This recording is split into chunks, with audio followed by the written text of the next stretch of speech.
ഡൽഹിയിലെ തെരുവുനായ്ക്കളെയെല്ലാം 8 ആഴ്ചയ്ക്കുള്ളിൽ ഷെൽട്ടറുകളിലേക്ക് മാറ്റണമെന്ന സുപ്രീം കോടതി ഉത്തരവിൽ പ്രതിഷേധവുമായി നടി സദ.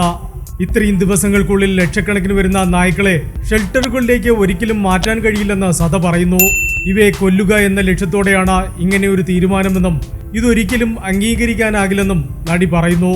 പൊട്ടിക്കരഞ്ഞുകൊണ്ടായിരുന്നു സദയുടെ പ്രതികരണം. എന്തു ചെയ്യണമെന്നോ ഇതിൽ എങ്ങനെ മുന്നിട്ടിറങ്ങണമെന്നോ എനിക്കറിയില്ല. ഏത് അധികാരികളെ സമീപിക്കണമെന്നോ എവിടെ പോയി പ്രതിഷേധിക്കണമെന്നോ എൻ്റെ അഭിപ്രായം രേഖപ്പെടുത്തണമെന്നോ എനിക്കറിയില്ല.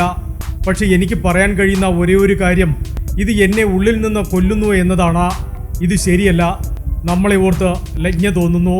നമ്മുടെ രാജ്യത്തെ ഓർത്ത് ലജ്ഞ തോന്നുന്നു. ഒരു വിധി പുറപ്പെടുവിക്കുന്നതിന് മുമ്പ് 2 തവണ ചിന്തിക്കാത്തവരെ ഓർത്ത് ലജ്ഞ തോന്നുന്നു. ദയവായി ഈ തീരുമാനം പിൻവലിക്കുക, സദ പറഞ്ഞു. ഡൽഹി NCRലെ എല്ലാ തെരുവ് നായ്ക്കളെയും ഷെൽട്ടറുകളിലേക്ക് മാറ്റണമെന്ന സുപ്രീം കോടതി നിർദ്ദേശത്തെ വിമർശിച്ച് നിരവധി പ്രമുഖ ബോളിവുഡ് താരങ്ങൾ രംഗത്തെത്തിയിരുന്നു. എല്ലാ നായ്ക്കൾക്കും വധശിക്ഷ എന്നാണ് സെലിബ്രിറ്റികൾ സോഷ്യൽ മീഡിയയിൽ വിധിയെ വിശേഷിപ്പിച്ചത്. ഡൽഹിയിൽ പേവിഷബാധയേറ്റുള്ള മരണവും നായകളുടെ ആക്രമണവും വർദ്ധിച്ചതോടെയാണ് സുപ്രീം കോടതിയുടെ നടപടി. ഇക്കാര്യത്തിൽ കേന്ദ്രത്തിന്റെ വാദം മാത്രമേ കേൾക്കൂവെന്നും നായസ്നേഹികളുടെയും മറ്റാരുടെയും ഹർജികൾ പരിഗണിക്കില്ലെന്നും കോടതി പറഞ്ഞു. പേവിഷബാധയേറ്റ് മരിച്ചുപോയവരെ തിരികെ കൊണ്ടുവരാൻ മൃഗസംരക്ഷണ പ്രവർത്തകർക്ക് കഴിയുമോ എന്നും കോടതി ചോദിച്ചു.